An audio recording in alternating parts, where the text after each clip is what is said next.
बहुत बहुत स्वागत है आपका। Thank you very much for tuning in. आज की प्रैक्टिस हम शुरू करते हैं। देखिए, कुछ डेली कॉन्वर्सेशनल सेंटेंसेस के स्ट्रक्चर्स हम यहाँ पर सीखेंगे कि ड्यूरिंग द कॉन्वर्सेशन एक सेंटेंस को कितने तरीके से घुमा फिरा के बनाया जा सकता है। बहुत सारी ग्रामर इंटरचेंजेबली यूज कर ली जाती है। जैसे एक सेंटेंस में बोलूँ यहाँ पर कि I will explain the grammar of every sentence. I will explain the grammar of every sentence. इसी बात को मैं ऐसे कह सकता हूँ, I will keep explaining the grammar of every sentence. इसी बात को कह सकते हैं, I will be explaining the grammar of every sentence. तो हम तीनों सेंटेंसेस का मीनिंग एक ही है, लेकिन इसको जो बदल बदल के यूज कर रहे हैं ये केवल भाव है। किस भाव से मैं कह रहा हूं, क्या बात कहने की कोशिश कर रहा हूं, तो इनका पर्पस समझेंगे कि बदल बदल के जो ग्रामर यूज होती है वो क्यों होती है, वेदर और है, वेदर नॉट में क्या फर्क है, और भी बहुत सारे सेंटेंसेस और ग्रामर डिस्कस करेंगे। I will be sharing my screen with you. Screen में आपके साथ में शेयर कर देता हूं। देखिए, मात्र 45 ग्रामर के रूल हैं, लेकिन समस्या यह है कि ग्रामर से सेंटेंस और इंग्लिश बोली नहीं जाती।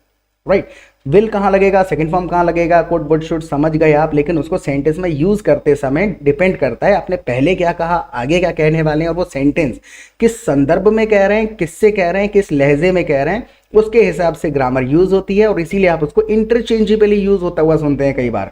राइट, मैसेज सेम होता है लेकिन भाव बदल बदल के बोल रहे होते हैं, इसलिए हम उन ग्रामर को बदल देते हैं। तो ग्रामर क्या है, भाव है एक सेंटेंस को फीलिंग के साथ बोलने के लिए। जैसे कि अभी सब सोए हुए हैं, पहला सेंटेंस है अभी सब सोए हुए हैं। देखिए, इसी बात को कम से कम 20 तरीके से बोला जा सकता है।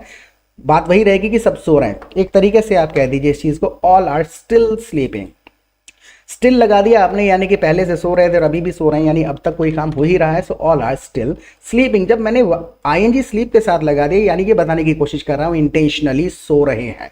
All are still sleeping. I am doing, I N G लगाते हैं तो हम कंटिन्यूटी बता रहे होते हैं, कुछ हो रहा है। Right, so all are still sleeping. लेकिन अगर मैं इस बात को ऐसे कह दूं, all are still asleep. All are still asleep. Asleep जब मैंने यहां पर कहा तो मैंने ये नहीं कहा कि वो जानबूझ के सो रहे हैं, मैं ये बता रहा हूं सोए हुए हैं, उनकी अवस्था है ऐसी। So all are still asleep, सब के सब सो रहे हैं, सोए हुए हैं। तो ये भाव हमारा बदल जाता है केवल। राइट, अब इसी चीज को मैं कहूं सबके सब सो रहे हैं, सबके सब सो रहे हैं। राइट, सब सो रहे हैं, ऑल आर स्टिल अस्लीप, सब सोए हुए हैं। अब मैं कहने लग जाऊं भाव बदल के, यार सबके सब सो रहे हैं, अकेला मैं ही उठ गया सुबह सुबह, सबके सब सो रहे हैं। तो इस भाव को बताने के लिए आप कह दीजिए all of them. All of them are still asleep, यानी सबके सब सोए हुए हैं। राइट, अब मैं कहूं सबके सब, यहां पर हमने कह दिया ऑल ऑफ देम। राइट, इसी सेंटेंस को मैं ऐसे कह दूं, एवरीवन इज स्लीपिंग, यानी हर एक सो रहा है। इसका मतलब भी वही है, सारे के सारे everyone is sleeping, right? Everyone is asleep. तो जब आप everyone सुन रहे हैं, अब मैं यहाँ पे कह दूं इसी बात को एक और तरीके से मैं वर्ड बदल के कह सकता हूं, each of them is sleeping, या फिर each of them is asleep। तो each of सुन रहे हैं, everyone सुन रहे हैं, all are सुन रहे हैं, all of them सुन रहे हैं। ये भी 45 में से ही ग्रामर के रूल्स हैं। तो ये सारी की सारी चीजें ना एक्चुअल में समझने का सबसे अच्छा तरीका ये होता है कि आप रियल टाइम में बातें करें। जब आप रियल टाइम में बातें करेंगे तो आप जब 100-150 लोगों के साथ बात करेंगे, मैं अपनी क्लासेस की बात कर रहा हूं, आप हमारी लाइव क्लासेस भी अटेंड कर सकते हैं। उसका फायदा क्या है, हम आपको अपने प्रैक्टिस ग्रुप में ज्वाइन कर लेते हैं। वहां पर आप 200-300 पार्टिसिपेंट्स के साथ जब बात करेंगे तो इस प्रकार के सेंटेंसेस सुनने को मिलते हैं 5-6 तरीके से। हर बंदा अपने अपने तरीके से सेंटेंस बनाता है, तो हमें पता चल जाता है एक बात को कहने के लिए एक सेंटेंस को कितने तरीके से घुमा फिरा के बनाया जा सकता है, क्या क्या ग्रामर बदल बदल के यूज हो सकती है। लेकिन अगर हम लिटरल ग्रामर इस प्रकार से सीखते रहें कि भाई अभी भी सब सोए हुए हैं, राइट, तो इसका एग्जैक्ट ट्रांसलेशन सिर्फ एक ही है, लेकिन इस बात को कहने के तरीके कम से कम 20-30 हो सकते हैं। तो हम अगर एक ट्रांसलेशन सीखे हुए हैं तो हम वही ट्रांसलेशन के पीछे पड़े रहेंगे, और वो हो सकता है जिस अवस्था में हम बात कर रहे हैं वहां सूटेबल ना हो या फीलिंग ना जा रही हो उसकी वजह से, तो हमारे माइंड में रह जाता है, हमें कॉन्फिडेंस नहीं आता कि यार बोल डालें। राइट, तो ये ऑल्टरनेटिव सीखना बहुत ज्यादा जरूरी है। तो ग्रुप का फायदा ये है, वहां पे जब चाहे जितनी चाहे आप प्रैक्टिस कर सकते हैं, और फिर शाम को लाइव क्लासेस होती हैं। तो दिन में जो कंफ्यूजन रह जाते हैं छोटे मोटे, लाइव क्लासेस में आके वो कंफ्यूजन दूर कर सकते हैं। भाई किसी ने कह दिया ऑल ऑफ देम, किसी ने कह दिया ईच ऑफ देम, किसी ने कह दिया एवरीवन, एवरी ऑफ देम क्यों नहीं कह रहे हैं, एवरी ऑफ देम क्यों नहीं कह रहे हैं। तो ये छोटे बहुत ही कॉम्प्लिकेटेड चीजें वहां पे आके डिस्कस करेंगे। 15-20 दिन में पूरे डाउट क्लियर हो जाएंगे। 2 महीने से ज्यादा लगने नहीं चाहिए। अगर आपको मेरी वीडियो समझ में आती है तो समझ लीजिए आपको कोई ग्रामर की किताब और ग्रामर का वीडियो अब देखने की जरूरत है नहीं। Right, you already know grammar. बस आपको वर्ड ऑर्डर सीखना है और बातों को कहने के लिए किस तरीके से सेंटेंस बनता है ये सीखना होता है, जिसको कहते हैं सेंटेंस स्ट्रक्चर्स। सेंटेंस बनाना सीखना है। राइट, जैसे कि सब लोग अब तक क्यों सो रहे हैं, तो आप मुझे व्हाट्सएप कर दीजिएगा, मैं आपको बाकी डिटेल्स वहां पर आप ले सकते हैं, बहुत ही इंडिया में सबसे सस्ता है। सब लोग अब तक क्यों सो रहे हैं, अब यहाँ पर कह दिया सब लोग। अब ये सब लोग को आप कहने के लिए कितने सारे वर्ड्स यूज कर सकते हैं, आप कह दीजिए why are they all still sleeping, why are they all still sleeping. अब इसी में आप कहने की कोशिश कर दीजिए, ऐसे कह दीजिए why are all of them still sleep, why are all of them, वो सब के सब क्यों सो रहे हैं, why are they all sleeping, वो सब क्यों सो रहे हैं, why is every one of them still sleeping, why is each of them still sleeping, right. तो ये सारे ऑल्टरनेटिव सुन सुन के बार बार आदत में आ जाते हैं, और फिर जब बार बार सुनते हैं तो इनका भाव भी समझ में आने लग जाता है कि ईच ऑफ कह रहे हैं कि प्रत्येक, और एवरी कह रहे हैं कि हर एक, और ऑल ऑफ देम कह रहे हैं सबके सब, और दे ऑल कह रहे हैं यानी वो सब। इतना सा फर्क है। स्कूल की 4 दिन की छुट्टी है, like we are talking about kids here, बच्चों की बात कर रहे हैं। स्कूल की 4 दिन की छुट्टी है, कम से कम 8 तरीके से कहेंगे, हर तरीके में थोड़ा सा एक डिफरेंस होगा, वो समझना है कि क्या भाव बदल रहा है। स्कूल की 4 दिन की छुट्टी है, एक तरीके से कहा school is of for 4 days। बिल्कुल ऑफ कह देना काफी ज्यादा कॉमन है, जैसे कि यानी कि मैं भी अगर कहूं कि आज मेरी छुट्टी है तो मैं ये भी कह सकता हूं I am of today, I am of today, यानी कि आज स्कूल की छुट्टी है, right. So school is of for 4 days, यानी कि 4 दिन की स्कूल की छुट्टी है। इसी बात को कोई दूसरा व्यक्ति आके इस तरीके से कह देगा, the school is closed for 4 days, the school is closed for 4 days। तो अब यहां पर आकर के मान के चलिए आपने सुन लिया the school is closed for 4 days कह रहे हैं, क्लोज क्यों नहीं कह रहे, ईडी क्यों लगा रहे हैं, राइट, बिकॉज ऑलरेडी वो उस अवस्था में है। जब कोई चीज अवस्था में होती है तो हम उसका थर्ड फॉर्म इस्तेमाल कर लेते हैं, लैपटॉप इज ब्रोकन, राइट। हम ये नहीं कहेंगे लैपटॉप इज ब्रेक, राइट। तो इसीलिए द स्कूल इज क्लोज ना कह करके द स्कूल इज क्लोज्ड कहा जा रहा है, बिकॉज उसकी अवस्था बता रहे हैं, right. The school is closed for 4 days, हम उसके अवस्था की यहां पर बात कर रहे हैं। अब इसी चीज को एक और तरीके से आप बोल करके देखिए, there is a 4-day holiday at school, there is a 4-day। अब देखिए यहां पर दिन है 4, लेकिन हम कह रहे हैं डे। इस चीज को हमको समझना है कि इसको हम एक ही वर्ड के तरीके से कह रहे हैं, 4 दिन की छुट्टी है, और एक दूसरे लहजे में कह देते हैं हम कई बार हिंदी में 4 दिनों की छुट्टी है, राइट। केवल आपका भाव, आपका लहजा है कहने का, लेकिन उसी फीलिंग के साथ कहने।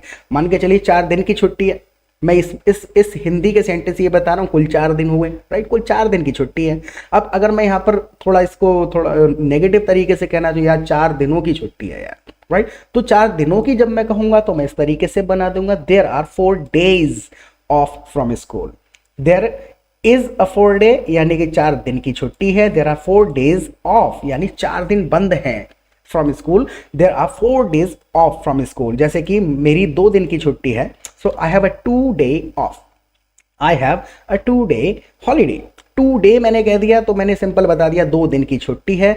अगर मैं कहूँ 2 दिन तक छुट्टी है, 2 दिन को मैं बड़ा जताने की जब कोशिश करूंगा तो मैं कह दूंगा I have 2 days off from office, I have 2 days of. तो मैंने बड़ा बताने की कोशिश करी, और अगर मैंने कह दिया आई हैव अ 2-day ऑफ, यानी मैंने आपको बता दिया 2 दिन का, राइट। वो उसको एक ही तरीके से कह दिया, तो बस ये बोलते समय लिख करके मैंने बता दिया 4 days इस तरीके से कह रहे हैं, एस लगा रहे हैं, और बाकी 4 day एक ही बार में कह दिया जा रहा है। तो गेट द नेक्स्ट सेंटेंस, ये महीने में कितने दिन स्कूल जाते हैं। अब ये मैंने पूछ लिया, ये महीने में कितने दिन स्कूल जाते हैं, राइट। देखिए, how many days do they even go to school in a month, how many days कितने दिन, ये अपने आप में एक वर्ड है, आप क्वेश्चन पूछ रहे हैं। So how many days do they even go to school every month, यानी कि ये एक महीने में जाते ही कितने दिन हैं, ये वाला इवन लगा करके ना हमने जाने पर एम्फेसाइज कर दिया। How many days do they even go to school every month, यानी हर महीने, इन अ मंथ एक महीने में। तो कोई इससे ग्रामर का लेना देना नहीं है, भाव है।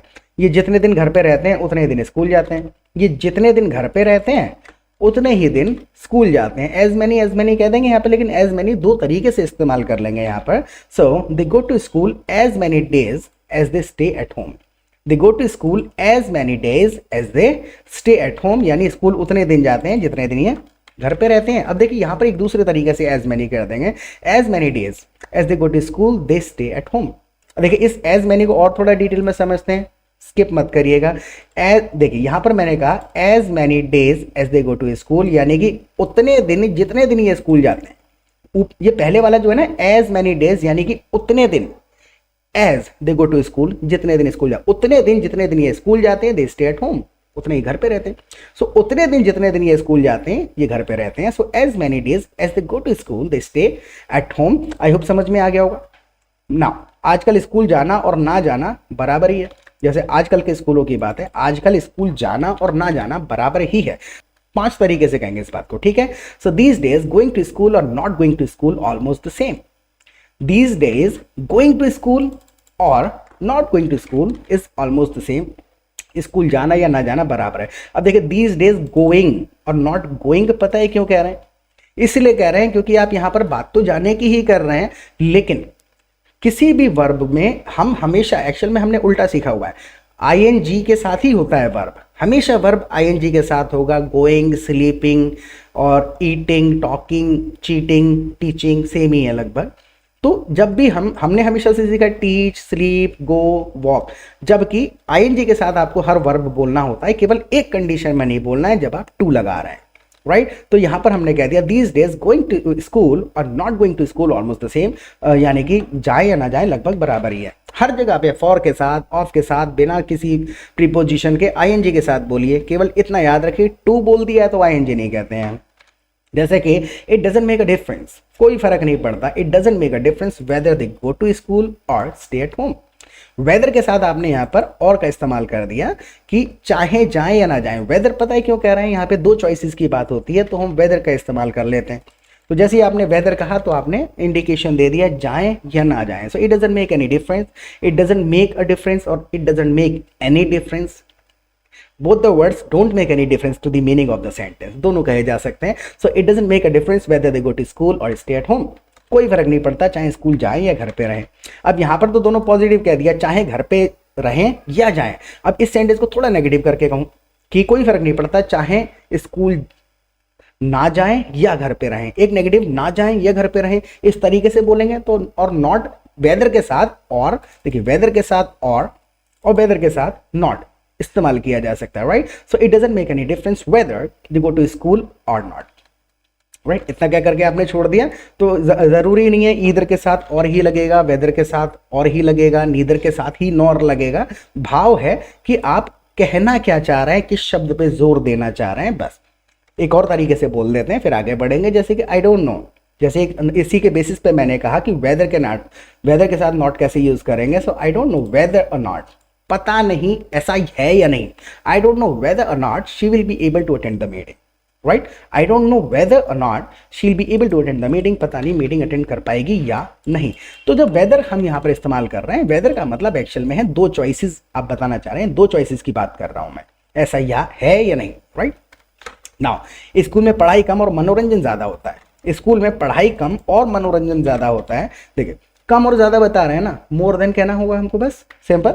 सो at school there is more entertainment than studying.